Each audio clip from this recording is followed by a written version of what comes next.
Focus become a big hub. It's unbelievable. I got to tell you.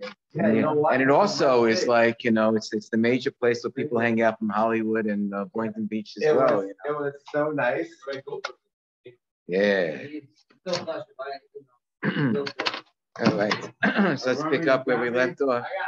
Wait, should I wait? Should I wait for the coffee or you want me to start? We're on Yud Gimel Amud Aleph, and we are I don't know, somewhere. 1, 2, 3, 4, 5, 6. There's 6 lines down, 2 words before the end of the line, 6 lines down. Amolei. Thank you very much. Amen.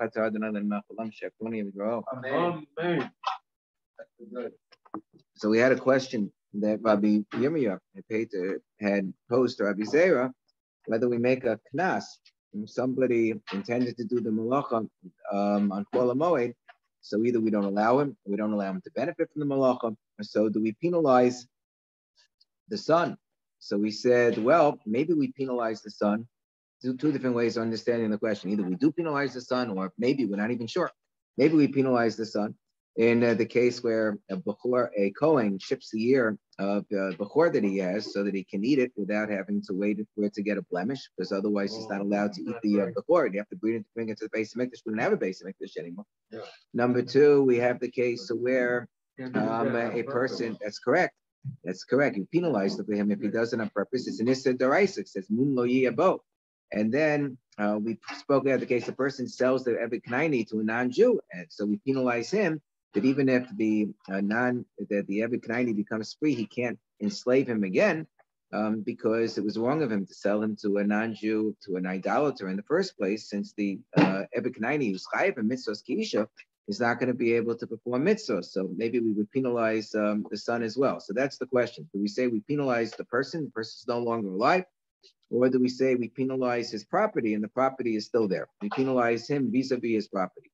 So Amalei, so we have an answer to the question from Rabbi Zera. Rabbi Zera responded to Rabbi Yirmiyah and he said, Tanitua, we have a case with respect to Shvius. Tosa says we can learn from Shvius because the case of Shvius is something that we take seriously. Okay. So whatever we would say with respect, if we're going to be Mako with respect to Shemitah, so then we're going to be Mako with respect to these other Daraisa cases, even if the Malachos that we're penalizing the Rabbanon, since Shemitah is something that people, that's the Afka Shel Shvius, Kasha Afka Shel Shvius, that there's a big punishment for not taking Shemitah seriously. And also people are chashid on Shvius. So generally, we're very, very strict when people violate Shvius. So we're going to be Mako on Shvius. We should be Mako, certainly with respect to our case of a person who deliberately schedules malacha, which is going to be a dava of it, to be done on a Kol HaMoed. So it says, Sadash niskavtza b'Shvius, a person just removes thorns, okay? Let's assume the thorns that are already detached. So it's only malacha d'Rabbanan, not of great import. So tizra b'Motzei Shvius. So we say we'll allow that person to plant that field on Motzei Shvius. And the year after Shemitah, we're not going to penalize him. But can do thorns that are not prepared? No, that would be a much more severe malacha. That would be on the level of deraisa if it was attached. These are detached, so it's still asa midrabanan, but it's still not considered to be a major violation. But netaiva and nedaiva, when a person fertilizes his field, he either brings lots of fertilizer in a wagon, or he brings a bunch of animals to come and hang around the field and fertilize the field. So that's a major isser. That's a much more serious isser, even though it's the rabbanan. And we penalize him. We say, Lo tizra l'motzei shvius, we're not going to allow him to plant his field on motzei shvius. So does that apply to the son or not?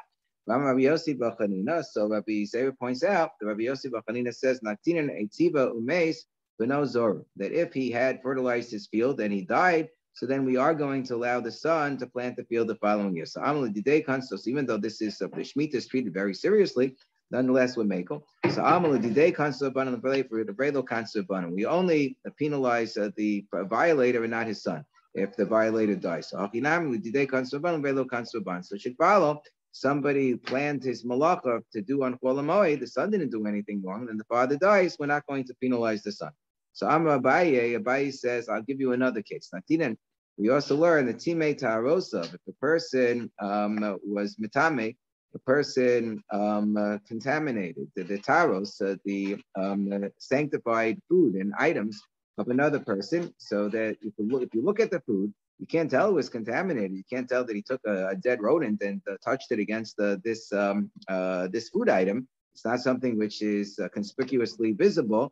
So that's what we call a hezek she'enu nikar. So now, if the person who did it dies, so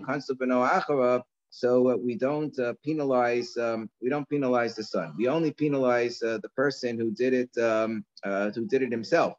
That he should have to pay for it. But with respect to the son, we're going to be meko. So because hezek she'enika lo shmei hezek, because it's a damage which is not recognizable. Since it's damage which is not recognizable, we only penalize the father and we don't penalize the son. But the day comes to the braylo comes to a banner. So here's another example where we penalize only the father, we don't penalize the son. So that also helps to buttress our point. So too in the case of the kiven malachto, the chol hamoed, that we're only going to penalize the father and we're not going to penalize the son. Okay. Masnisin, so we have another Mishnah, Naya Mishnah. What does the next Mishnah say? It says like this. It says, you're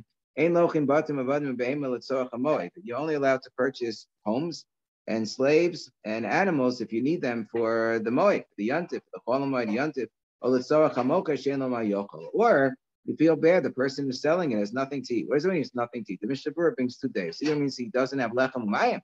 He doesn't even have bread and water, or it means no, he has bread and water, but he doesn't have enough food for Simchas Yantiv. So he doesn't paskin one way or the other. So those are the 2 different days.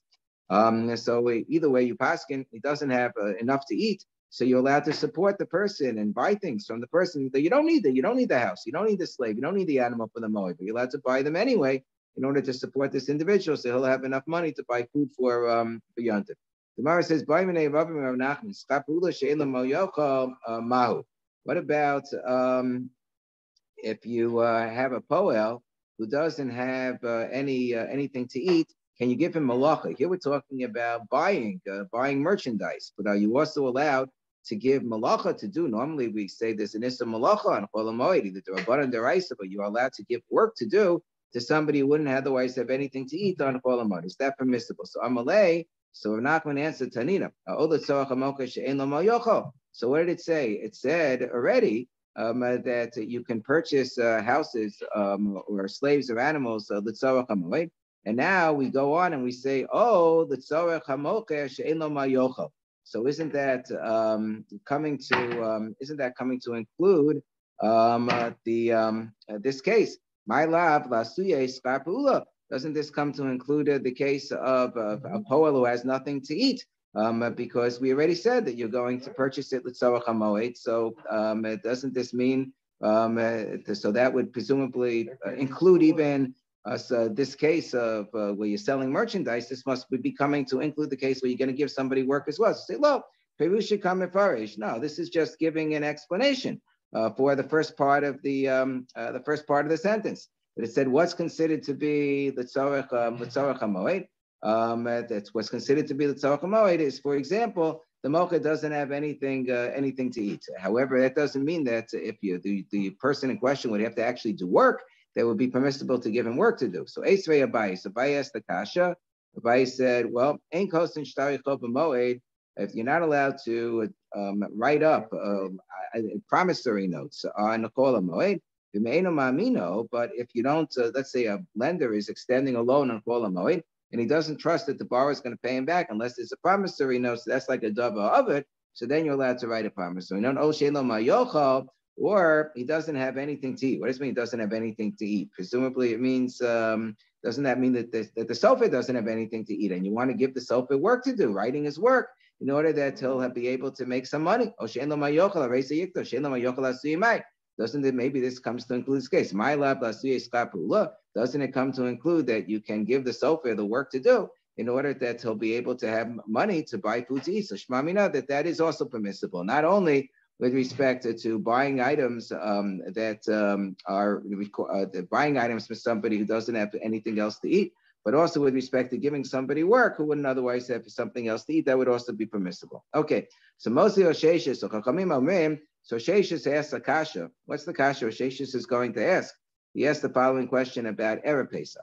The Chachamim say, not allowed to do malach on Erev Pesach starting afternoon, right, after Chatzos. But there were three different, and it's very similar to the types of prohibitions that we don't allow people to do on Chol HaMoed. Very similar. So we said there are three different professions that can work on Erev Pesach. Hostim malach Erev Pesach, Ad Chatzos, Hachayotin, the tailors, the Hasaparin and the barbers, Hakobsin and the launderers. Why is that? Because we say that anything is permitted for any circumstances during Chol HaMoed, we're going to permit outright on Erev Pesach, right? Hachayotin, Shekain. This is talking about before Chatzos. Because there was a minhag not to do malach on Erev Pesach even before Chatzos. We said we're going to allow these three professions to do malach until Chatzos. We're going to allow the tailors to work because in Chol HaMoed we allow tailoring for a person who's not an expert to tailor in his regular fashion because it's not going to be a malachas uman, right? So we allow that. Hasaparin if it's l'tzorach HaMoed. Hasaparin and Rakobsin, and we allow the barbers and the launderers. Why? Because normally you can't get a haircut or launder clothing during Chol HaMoed, but there are exceptions. So since we allow exceptions on Chol HaMoed, we allow it outright on Erev Pesach Ad Chatzos. We're going to see in the Mishnah at the beginning of the next parak that begins on the bottom of Omen Beis, people who come from far away, that they had a long trip, they couldn't get a haircut or launder their clothing during their long trip, or they were just allowed out of jail, return the stop for the Chavis Chol HaMoed, they're allowed to get haircuts and launder during Chol HaMoed. If you want to argue that there's an exception made as well, that any worker who doesn't have what to eat is allowed to be given work on Chol HaMoed, so then we should allow all the work to be done. Every profession should be allowed on the morning of Erev Pesach because that we would allow an exception for them to work if they needed the food during Chol HaMoed. So Maskif Lava Papa, so Papa said, I don't like your kasha, Risheshis. You asked the kasha, but your kasha doesn't really work out because there isn't an exact equation between anything we allow on Chol HaMoed that we would say that would be completely permissible Erev Pesach morning. That's not entirely true. It's not identical. Maskif Lava Papa, Elamiata Binyan Lishtari. So we should have allowed, and we didn't say that we allowed. We should have allowed people who are in construction to build buildings on the morning of Erev Pesach. Lishtari. We should have added them to the list. Sheken Kosel Reshus Harabim, because if you have a wall that's precariously leaning towards Reshus Harabim, it might fall and it might hurt people. So you're allowed to take it down and then rebuild it on Chol HaMoed. So Sabona Kedarkim Ne'asakana, because otherwise it's going to be dangerous. So we don't have an exact equation. And Maskif Ravina added a different kasha to the approach of Rosh Hashanah. He said, we should have allowed a sofer, Shekain Kiddushay, Shekain Kosim, because there are certain documents that we do allow to be written on a Chol HaMoed, like Kiddushay Noshim. Kiddushay Noshim presumably means like a ksuva, that we're worried that they negotiated. The families negotiated ksuba and worry the whole marriage is going to fall apart if they don't write the ksuba and finalize the terms right now. Gittin, somebody needs a get. That's always an emergency. You don't want to have an aguna situation. Vishovan, somebody paid a debt that they want a receipt, so that they're not going to have to be charged again for the same obligation. So we do allow Sofim to write certain documents on Chol HaMoed, yet we don't find that we allow Sofim to operate as always on Erev Pesach in the morning. So they're not identical equations. So Ravashi explains, you can't ask a kasha from Moed from Chol HaMoed Abasa Karamis with respect to what's allowed on Erev Pesach Ad Chatzos. Moed Mishum Tirchu. The things that we prohibit on Chol HaMoed, we prohibit things that are just tircha. We don't want people to engage in excessive exertion during Chol HaMoed. Makom Seder Sharabanan. However, if there's a hefsed, so then we're going to allow a person to do things. We're going to allow the person to work Chol HaMoed. That's a totally different equation. Abasar Mishum Sarach Yom Tovu. But in Abasar, what we allow on Abasar are things that are necessary for Yom Tov. A person has to have a haircut. A person has to have their clothes nicely laundered. A person has to have their clothing tailored. So who needed the Sarach Yom Tov Shar, but I mean, Lad Sarach Yom Tov Lo Shar, but it's nothing to do with a poel who has nothing to eat.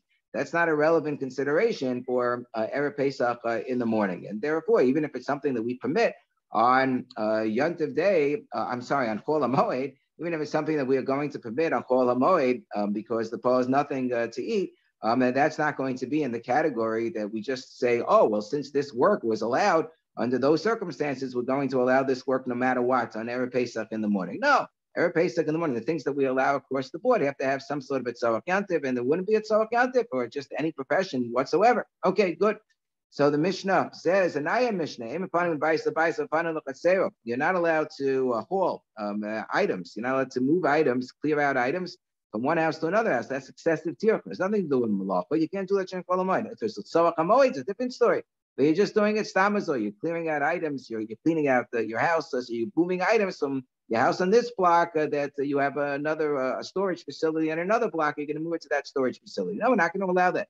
But you are allowed to move to your courtyard. Wait a second, your courtyard is presumably also far away. So why should that be permitted? The Gemara is going to ask that question. If you had utensils that were being fixed up by the uman, you had like clothing at the laundromat or something like that, or you had a watch at the watchmaker, so you're not allowed to bring them back on Chol HaMoed. If you're worried that they're going to get stolen, so you can take them from the artisan's store, and you can, instead of bringing them all the way to your house, especially if it's a big, heavy, noticeable item, you send a cuckoo clock to be fixed by the watchmaker. So then you just can leave it in the adjacent courtyard where presumably you have a place to lock it up where it's going to be safe, but you shouldn't haul it all the way to your home. Okay.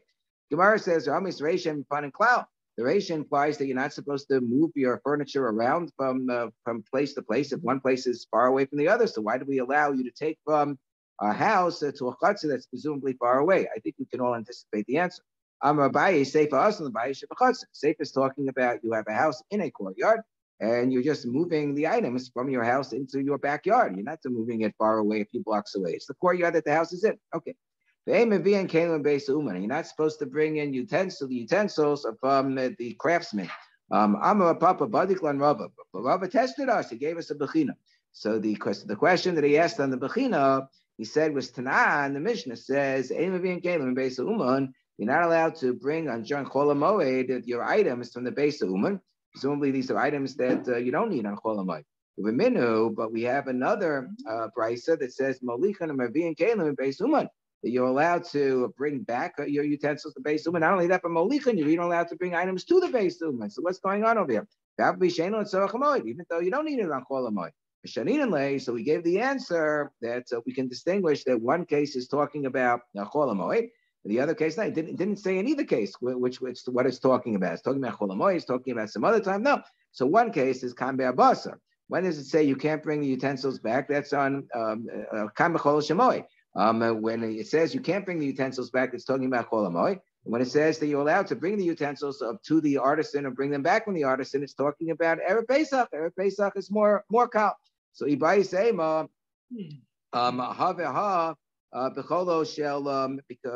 because in Erev Pesach we're not concerned about tircha. You're going to do something, even though you're going to bring back an item, even though you don't need it for Yantiv. Who cares? You're allowed to do tircha on Erev Pesach. This is not a malacha; it's just tircha. So tircha is allowed in Erev Pesach. So Ibai Seima, haba chol shamoid, or alternatively, both cases are talking about chol hamoid.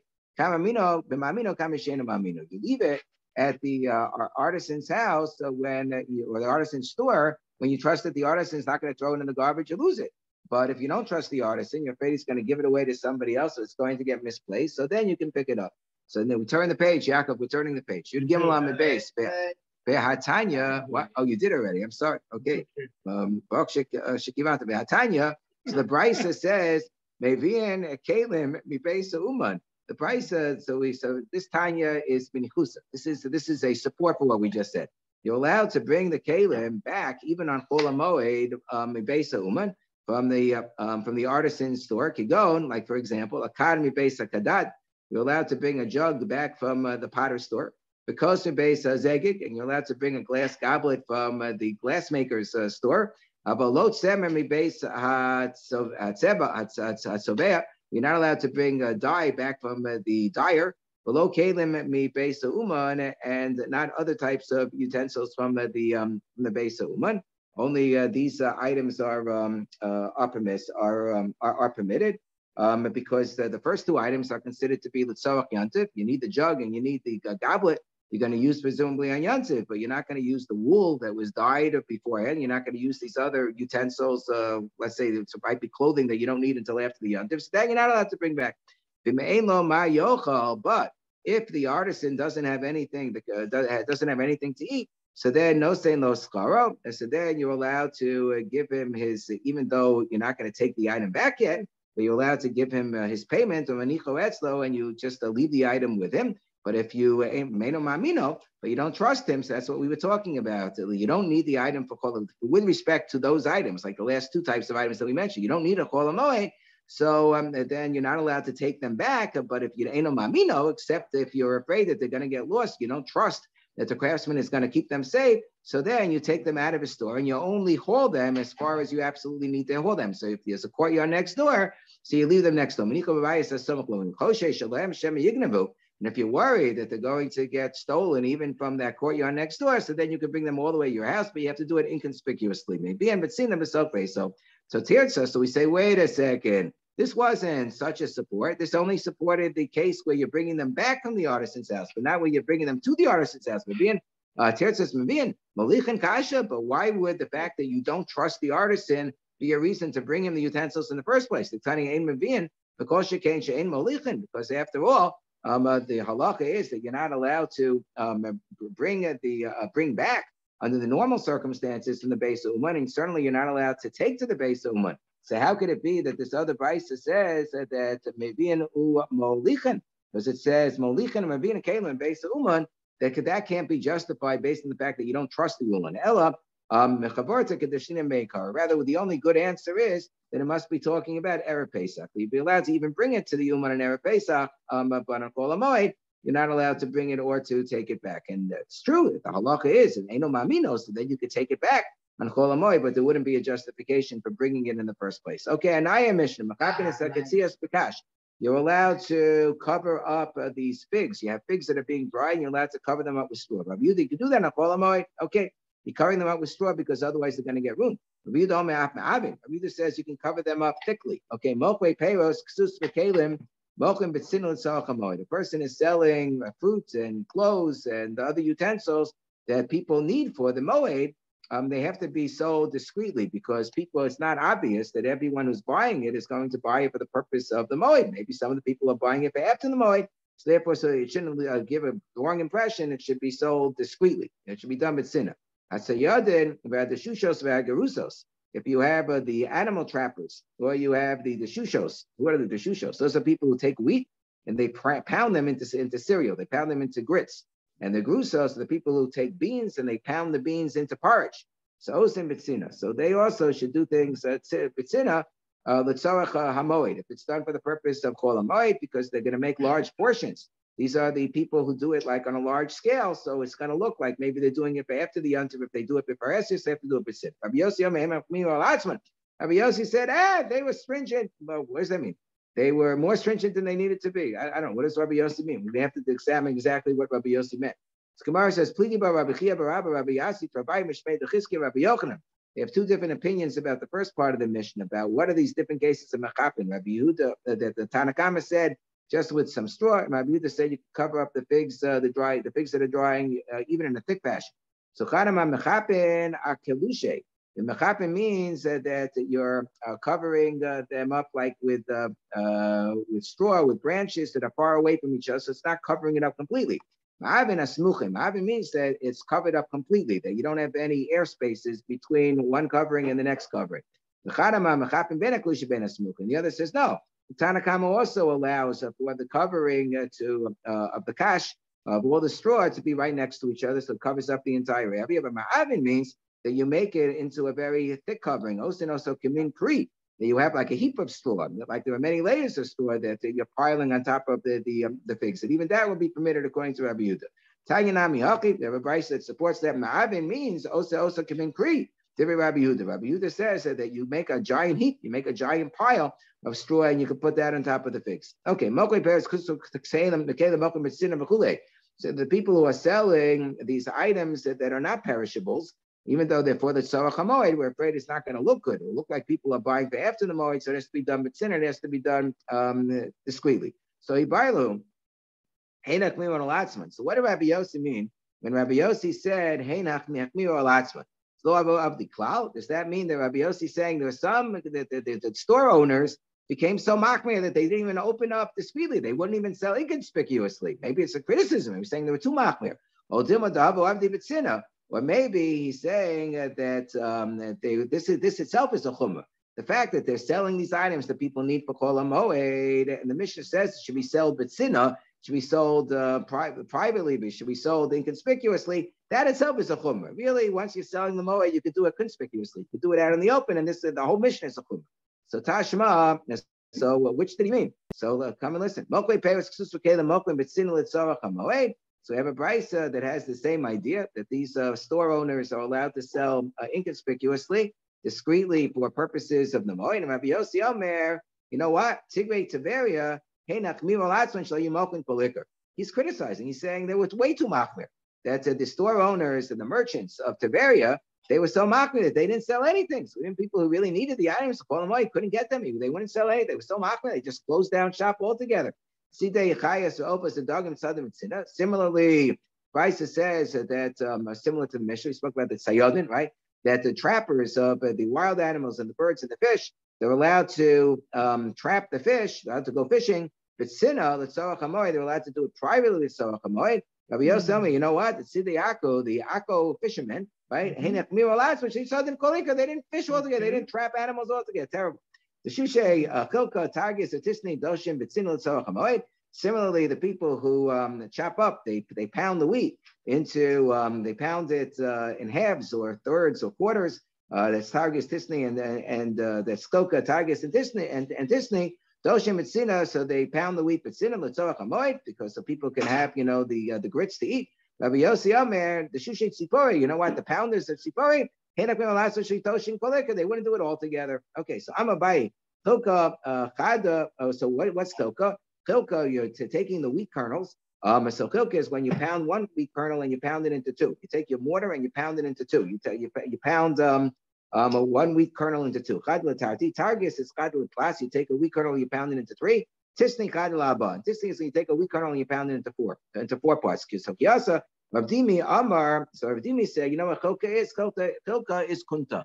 Chilka is kunta. What is kunta? Kunta is spelt. So spelt, what does that mean? You just have like a smooth chilka sounds like it's smooth. So chalaki, a smooth spelt. So why?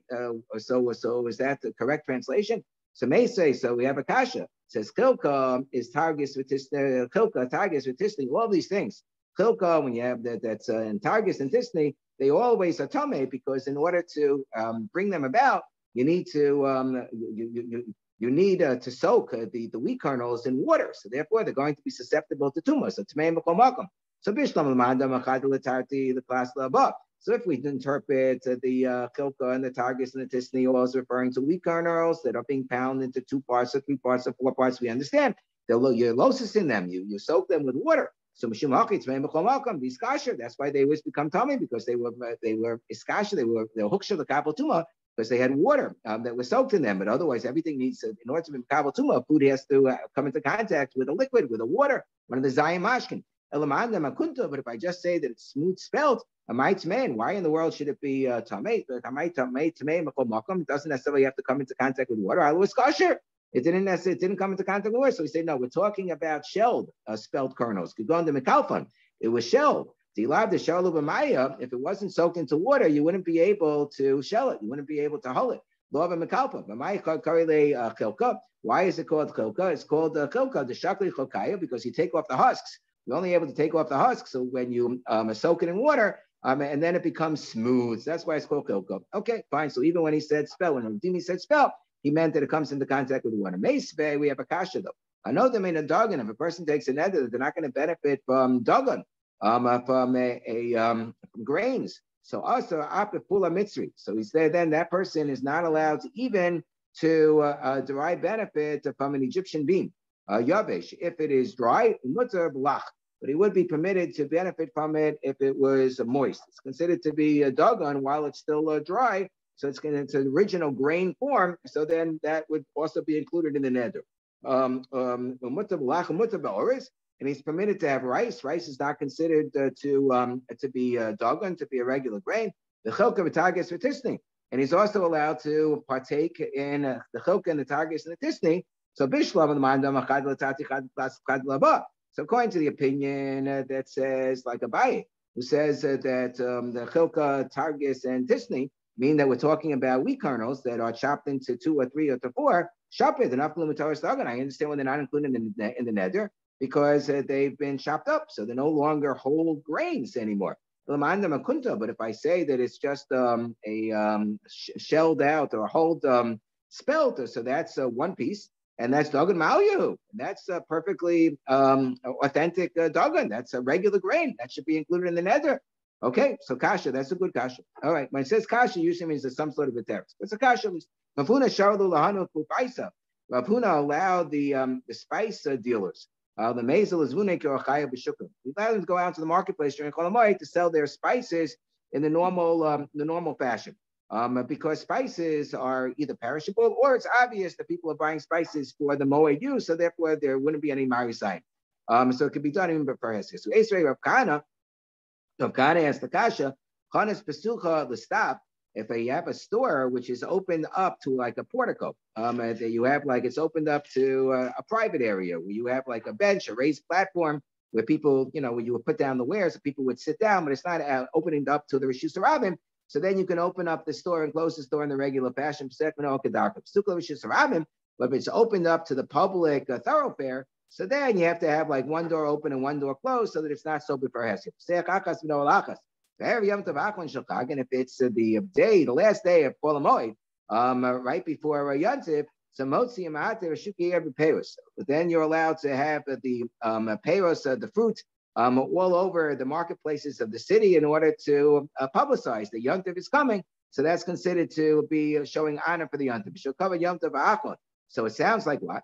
Mishum cover Yantiv Achlan in that you're only allowed to have it sold for the purpose of cover Yom Tov Achon. Shalomi Pnei cover Yom Tov low. But you're not allowed to sell before Hesed ever if it's not for the purpose of covered. If it's not for the purpose of cover Yom Tov. So how can you say that the entire Chol Hamoed you're going to allow the selling of the kupaisa to be before Hesed? So the answer is, what's the definition of kupaisa? Lo kashav pevi habitavlin. If it's a regular fruit that lasts for a very long time, so then it's not obvious people are buying it for Yontiv. So then you have to generally sell it for If it's spices, if it's obvious people are buying the spices for Yontiv because they're perishable or because people only buy spices right before they need them, so then it can be sold even before Hesed. Will start the mission. The following people are allowed. These are the people who are allowed to take a haircut on Chol Hamoed. A person just came from a long trip and boy, are they tired. And they didn't have, there was no barber in the ship or whatever. We base a shivya, or they would say they were captive, and the captors were not so nice to give them haircuts. But Yosef base a certain somebody was just let out of jail. They didn't get haircuts in jail. Somebody was in Nidoy, they were excommunicated, and they weren't allowed to take a haircut. They had to, show that they are ostracized from civilized society, and now they've just been relieved from their Nidoy on the And so too, somebody who had taken a neder that they can't get a haircut, and now they went and they were matzah the neder, now they can get a haircut. Or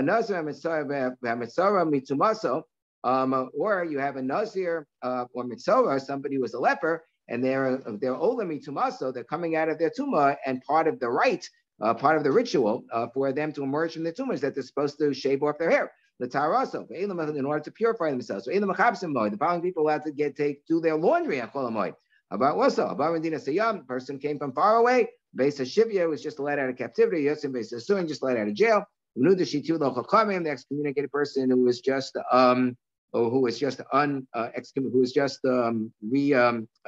released back into society. And so to a person who had a neder that they weren't allowed to do laundry, and the neder was permitted. If you have hand towels that constantly get dirty, or you have a butcher apron that constantly gets dirty, or mitpakos sapag, we have bath towels that constantly get dirty. Some say mitpakos haseparim, that it's the types of coverings for separim that constantly need to be laundered. So those can be laundered.